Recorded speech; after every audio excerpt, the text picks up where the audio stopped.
Jordan Fabrics is a family-owned quilting business. They have successfully built a business from their passion and love for quilting. Being in the business for 4 decades makes them some of the most reliable sources of information on the internet. And so today I'm going to tell you the 5 hacks for best quilting as said by Donna Jordan from Jordan Fabrics. The numbers speaks for itself.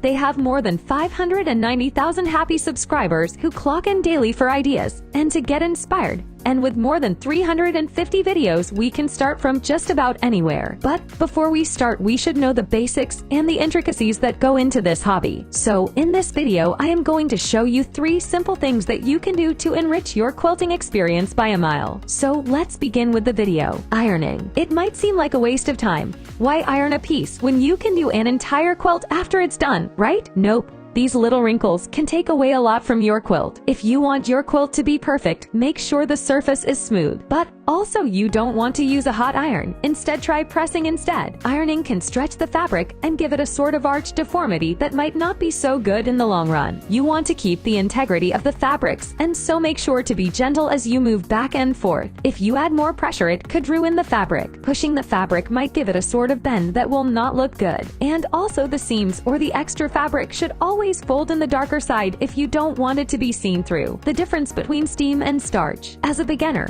steaming was my go-to, but when I realized that steaming can affect the fabric in a way that it becomes soft and stretchy. If you're dealing with large pieces, then steam is a very good choice. It releases wrinkles, while using starch adds stiffness to the blocks of your fabric, making them rigid. So, depending upon your fabric, you might want to see which one works best for your quilting project. By this, we know that a piece of fabric is weak, and it might need a little backing fabric. So if you think you might need it, try a backing fabric of a different color, maybe white perhaps, which will make your quilt more durable. Backing fabric. The backing is very important regardless of whatever you're making. To sandwich your design fabric and a piece of backing fabric is to make sure that the fabric stays strong and it isn't see-through. The backing fabric should always be bigger than the design fabric, keeping 2 inches extra. This is because every time you add a seam you're losing an inch. But if you're doing it in your home, you can skip this one. Backing fabric will make your quilt solid, and an extra layer is always a good thing if you have a warm blanket in mind. The 1/4-inch seams. A lot of people overlook the seams, but it's very important to maintain consistency. If you don't concentrate on that, then later the end product might not be as consistent as you'd like it to be. I mean, these blocks come in different shapes and sizes. You have to maintain consistency to make sure that your quilt is perfect. Seam ripping. Now that we all know that fabrics are delicate,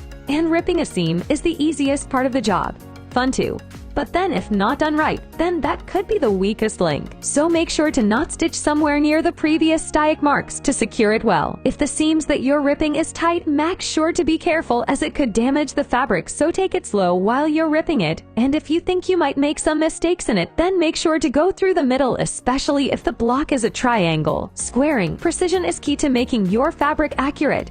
And we all know that sometimes the fabrics we get aren't aligned properly. Even though as a beginner we might ignore that, it's actually very important to maintain symmetry, or else your quilt is going to have some bumps. This will allow you to keep your fabric in check and discipline, so if one line is sorted out, then the others are as well. Quilting is an art form that has been a part of countless cultures all around the globe. And this hobby demands precision, patience, and discipline. It is almost like a practice. I hope this video helped you. Thank you so much for watching. If you liked this video, give it a thumbs up and subscribe for more videos. Have a good day.